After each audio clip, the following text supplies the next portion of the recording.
Party games are usually light, simple games. They involve a large number of people. Very often they're more about creating interesting social interactions, getting people to laugh at each other, and they can be really fun. I like to play party games in my group, especially in the opening of a game night. So everybody, it's as a warm-up activity, and then very often we break down into smaller groups to play different games. But many party games allows, they simply encourage you to say or do inappropriate things that I personally find inappropriate. Racist humor, sexist humor, ableist humor. And you know, I'm thinking about Cards Against Humanity, which is the worst of the lot. Not necessarily because the humor is the worst, but because it has such a large appeal and popularity that is the most damaging, I believe. I don't know if you're a horrible person in general, but when you are playing Cards Against Humanity, very often you're using horrible humor and the humor that horrible people would use.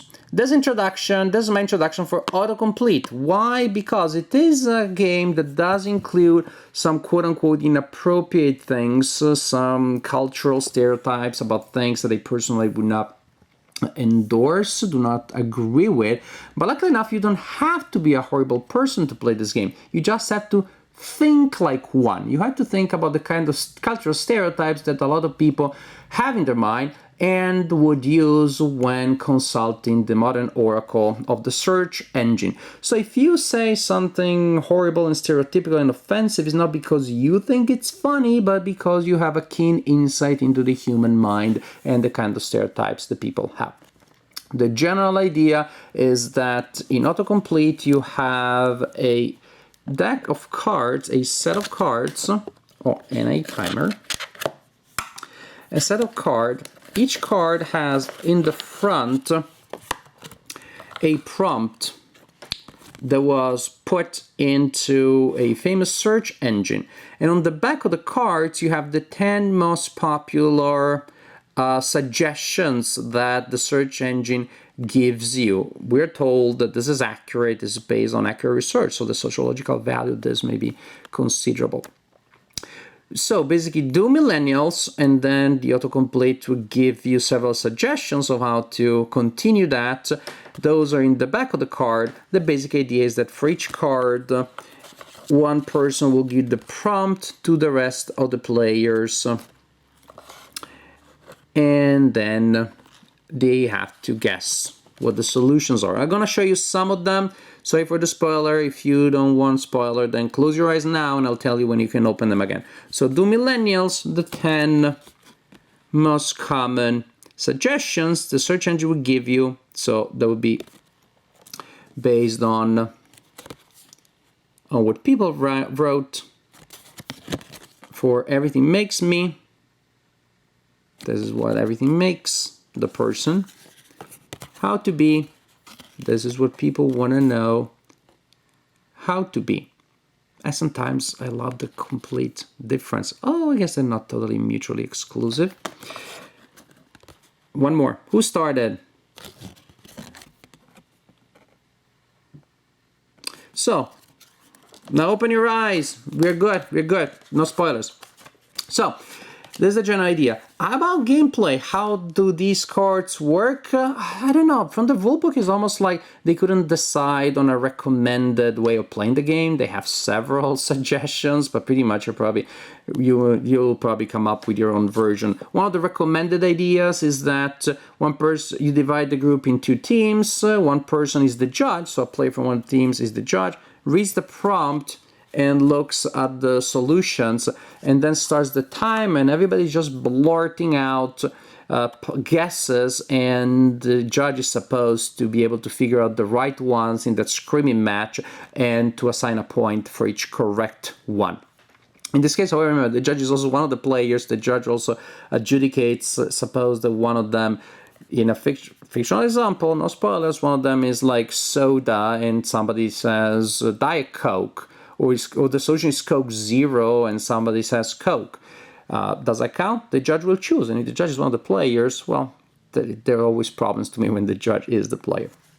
Also, we don't like screaming matches. So the way we played it is we played individually.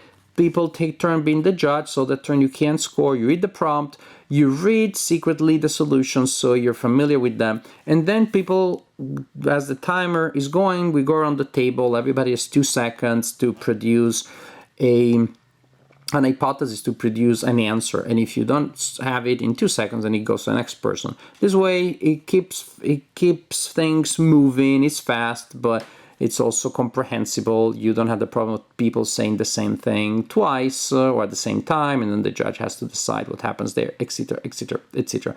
You play 10 rounds, whichever version, whichever variant you want to play. You play 10 rounds, and then at the end, and each guess is a point for the individual or the team the individual belongs to, depending on how you're playing it. And at the end, the player or team with the most points wins the game after 10 rounds. So this is Autocomplete. Now, I kind of liked it. I found it enjoyable. But the sadness is that I was by far the person that liked it the most in my group. Most people found it just barely okay. The people that did not complain. And then we had several people that just got really, really grumpy about it. And to me, actually, that was the best part, is to see how grumpy they became about what is supposed to be a silly, light game. And they were like, well, how was I ever supposed to know that answer? That answer is too crazy. No one would ever get it. And I tried to explain to them, yeah, the point is kind of that. The point of the game is really to see what kind of crazy things you come up with, you the player, so we can laugh at you in a friendly way. And then we see the kind of crazy things that people out there wrote, and so we can laugh at them without any restraint that time, because they're not here. Who's going to get hurt? It's not really about maximizing your chances for success, strategizing, etc., etc. It is supposed to be fun and silly, and somehow some people in my group took it way too seriously. They totally failed to click with it. Again, I cannot blame the game, because when you have more than one player getting that way, I guess that's a reaction that you may have from players. They may feel frustrated because it's a game where there is a real solution. There is an exact answer. In some party games, it's more like how people decide together what counts and does not count.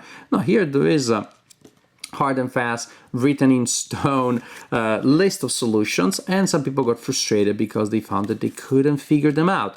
They failed to connect with the fact that the game, again, is just about having a good time and laughing. And again, to me, there was this almost liberating element that, yes, if I said something that was a little horrible, that I would never consider, I don't know, endorsing. It's not because I don't say that answer because I endorse it, but because I think many people out there did wonder about that thing. So personally, I enjoyed it, but part of the enjoyment was from the game and the guessing game. The most of the game was actually the fun of seeing what other people came up with, and then there was an extra bonus at the end of seeing how grumpy people got. And that's when people started getting grumpy, other people also started finding that enjoyable. So, talk about the games that bring about interesting social interactions. Seeing some friends getting mad was more amusing than I expected it would be. Of course, I'm not a sadistic host of game night. I'm not going to play this game again with those people. I don't even know this game is going to be played a lot as a party game. There are just better options out there that I know everybody like, that I know they just work better.